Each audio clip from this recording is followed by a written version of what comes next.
বিএনপির ভারপ্রাপ্ত চেয়ারম্যান তারেক রহমান ঘোষিত রাষ্ট্র কাঠামো মেরামতের রূপরেখা ৩১ দফা বাস্তবায়ন ও ধান ও শিশুর পক্ষে জনমত গঠনের লক্ষ্যে লিফলেট বিতরণ ও গণসংযোগ করছে আনোয়ারা উপজেলা বটতলী ইউনিয়ন বিএনপি। নভেম্বরের ২৪ তারিখ সোমবার বিকেলে উপজেলার বটতলী রুস্তম হাট বাজারত জনসাধারণের মধ্যে চট্টগ্রাম ১৩ আসনের বিএনপির প্রাথমিক মনোনীত প্রার্থী সরওয়ার জামাল নিজামের সমর্থনে লিফলেট বিতরণ করা হয়।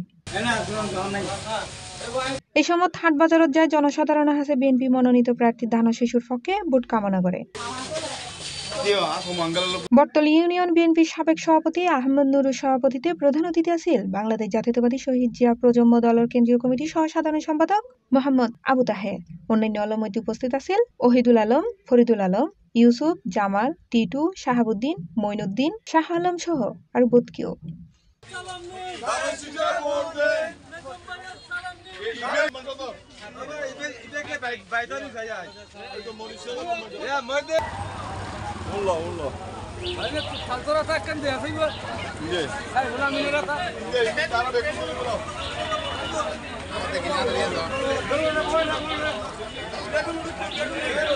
C+ TV Chittagong.